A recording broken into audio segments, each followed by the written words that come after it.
for going to church. You don't get credit for saying I accepted Jesus when I was 10 years old. You accepted me when you were 10. You're now 70. Let's discuss 60 years of time that I gave you, of talents that I gave you, of treasures that I gave you to advance his kingdom for the benefit of others to his glory.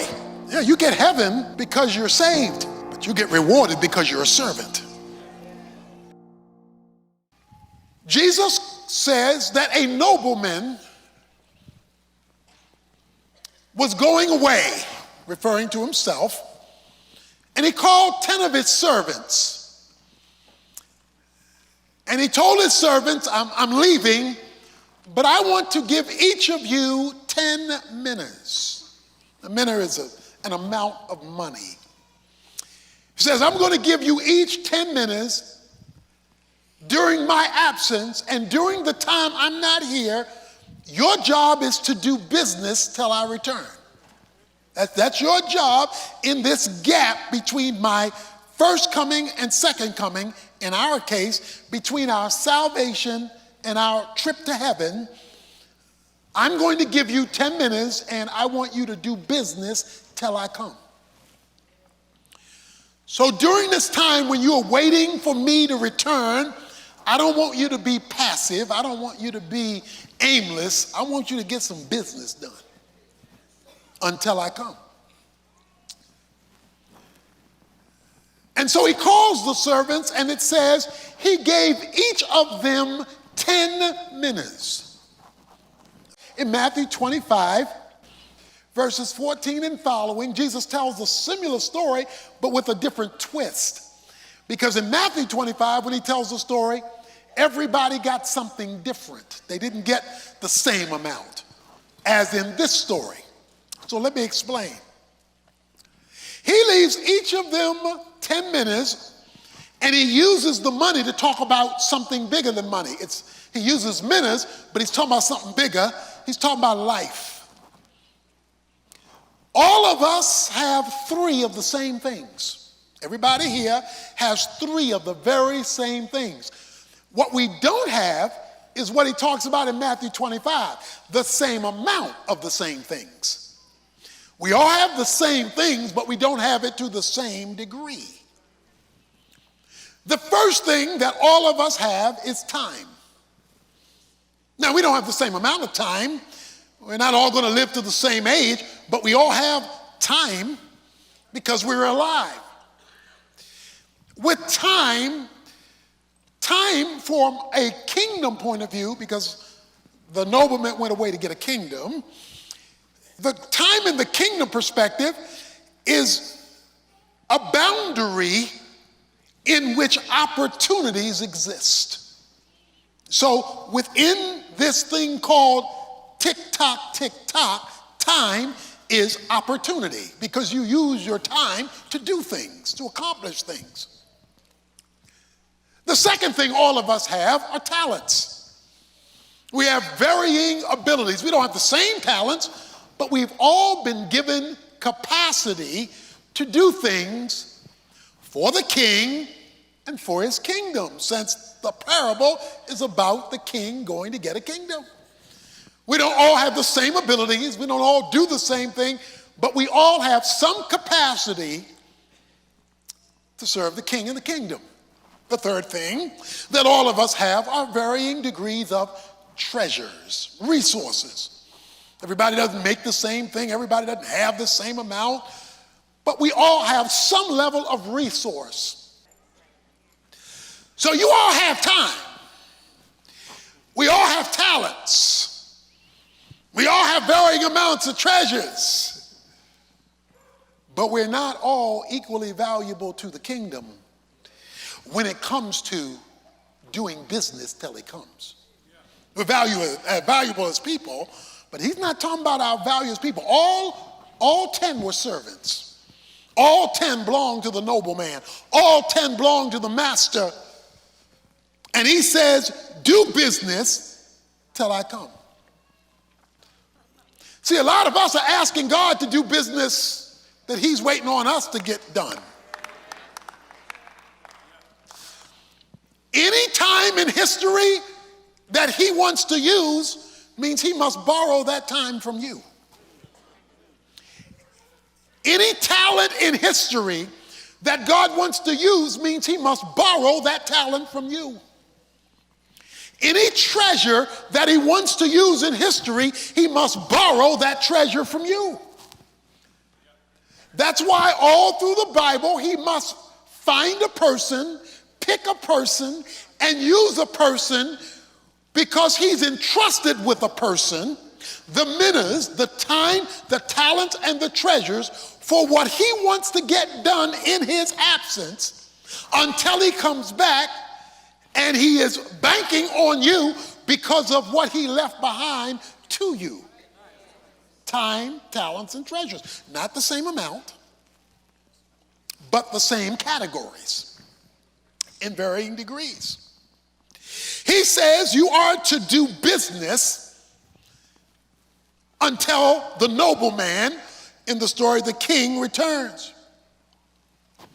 That you and I are stewards of what we have been left with while we live here since salvation. And the job of a steward is to protect and expand the assets of another. The job of a steward is to protect and expand the assets of another. And so God is expecting that your life, time, talents, and treasures will protect and expand his kingdom purposes. The nobleman, Jesus, returns, and all of those who are his followers are called to him. And his question is, what did you do with the time, the talents, and the treasures that I left you with during my absence, that I told you to do business for me while I'm gone? The question on that day is not what did you do for you. The question on that day is what did you do, as you'll see in a moment, with what was mine on loan to you. While the king is gone, he has left everyone in this room who has accepted Jesus Christ a remaining amount of time, spiritually endowed talent, and a certain amount of resources, but all the same category. And he says, do business. And then he returned and he wanted to know, what kind of business did you do? This is called in 1 Corinthians 3, the judgment seat of Christ, when he will evaluate what kind of business did you do for me and the advancement of my kingdom that benefited others, for which I got the glory. The first appeared, saying, Master, your mina has made 10 minas more.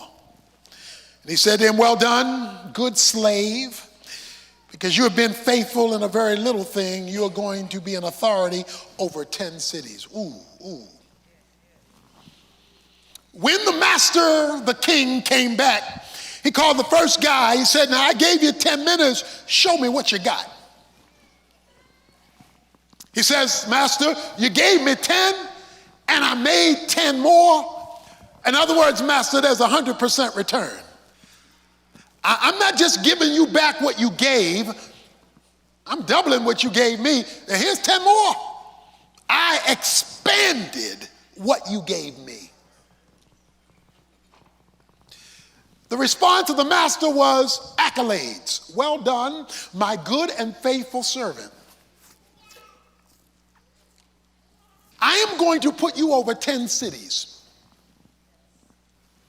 Please notice something. The reward was consistent with the expansion. Heaven is participating in God's rule and being given responsibilities commensurate with your investment of your life during this interim period. We're told next that the second guy comes.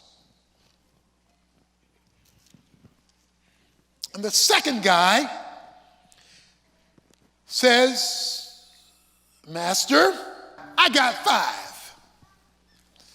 The master says, you are over 5 cities. Notice what he didn't say. Well done. He only said well done to the first guy because the first guy maximized the opportunities. Second guy was half-stepping. He doesn't get a well done. In other words, he could have done more, but he didn't. He was 50% there. And so he did not get accolades. It's like a person at work who goes over and above and the person at work who just does the basics. But he does get recognition in terms of a reward. He gets 5 cities, note, that is commensurate with his action. And so, he comes and he holds account these 2, but then we're introduced to homeboy number 3. Another came saying, Master. Oh, now he talking right. I mean, he talking right. He's talking like a committed follower. He says masters, like folk in church hollering out Jesus. You sound good. Master, his terminology was accurate. Here is your minna. Here's what you left me, which I kept put away in a handkerchief because I was scared. He says, I was afraid because you are an exacting man. You take what you did not lay down and you reap what you did not sow. In other words, you're hard to please. I was just concerned about not losing it. I was playing defense. I was concerned about not losing it. He said to him in verse 22, by your own words, I will judge you, you worthless slave. Do you know that I am an exacting man? Did you know that I'm an exacting man, taking up what I did not lay down, reaping where I did not sow? Then why did you not put my money in the bank? At least I would have collected some interest. You worthless slave. You call me master, but it hadn't changed anything you do. It hadn't changed any of your priorities. There's still no time, talents, or treasures used for me, my kingdom, my name, and the good of others. But you call me master. Your theology has not affected your activity. And that has made you valueless to my kingdom. The Bible speaks about 100-fold repayment. So those of you who are here today, and you're living the best Christian life you know how, you're giving your time, your talents, and your treasures for God's kingdom, and it's not been fair to you. It's not been right by you. Guess what God says? I think it's in Matthew chapter 5, around verse 11. He says, when you're having to pay a price for doing right, notice what he says. He says, rejoice. Wait a minute, how am I going to rejoice when I'm not being treated right? He says, because your reward is rich. He gives us some things now, but he's talking about the big payday. He says, you worthless slave, you wouldn't even go to a bank. Now, why wouldn't he at least put it in the bank? Because the bank keeps records. So when you deposit in the bank, there's a record. He puts it in a handkerchief because he does not want a record. He does not want a record of where this minna is. Why not? In case the king doesn't come back, I still got my minna. I still got my time. I still got my talent. I can live my life the way I want to live it. I left you here and you are absolutely of no value to me. There were people I wanted you to touch, lives I wanted you to change. There was ministry I wanted you to do. I had a plan for your life. And all I heard from you was, bless me, bless me, bless me. Now bless me, bless me. Highly favored.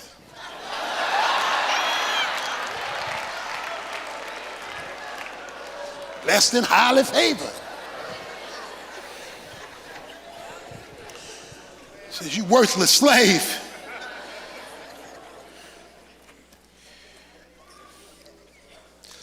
So what are we going to do with him, Lord? He says in verse 24, tell the bystanders to take the minutes away from him and give it to the one who has the 10 minutes.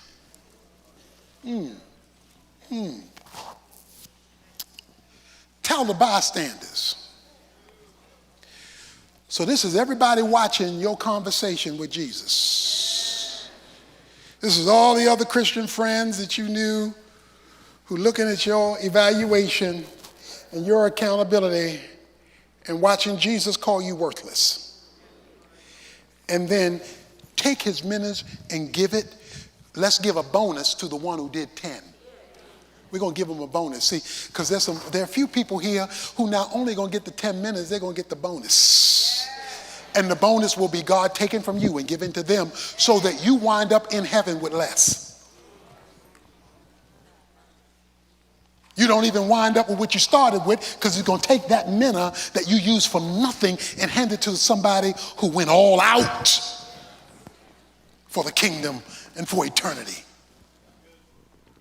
What's the principle? What's the principle? He gives the principle in verse. The people say, but master, the guy already has 10. He says, well, let me tell you the principle. I tell you that to everyone who has, more will be given, but from the one who does not have, even what he has will be taken away. You don't get credit just for being a servant. You're saved by grace. You don't get credit for that. That's all of God. So you don't get credit for being a Christian. You get credit for serving the master and using the time and the talents and the treasures that he has entrusted to you for his glory, to advance his kingdom, for the benefit of others, to his glory. That's what he credits. You don't get credit for going to church. You don't get credit for saying I accepted Jesus when I was 10 years old.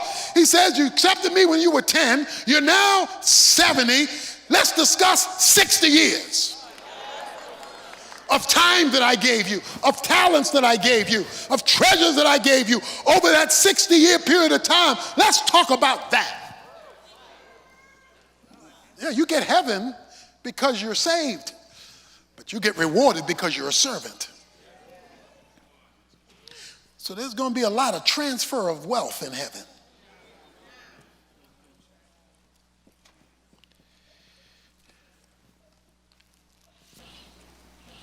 See, this third guy didn't take the king seriously. They didn't live in light of his return. He didn't live in light of his return. God wants every day that you get up, I get up, and we all fall short in this, me too, but as a pattern, he wants when we get up in the morning to live in light of his return. That because it could be today, the question that you and I have to ask when we get up in the morning is simply this: God, what eternal difference do you want me to make today? Some days they'll be minuscule, other days they'll be huge, but it's being available. Lord, if you want to borrow some of your time, you loan me. If you want to borrow some of your talents, you loan me. If you want to borrow some of your treasure, you loaned me. Then I am available today, not just to ask you to bless me. I'm available today for you to work through me to be a blessing to others and to build my account for glory.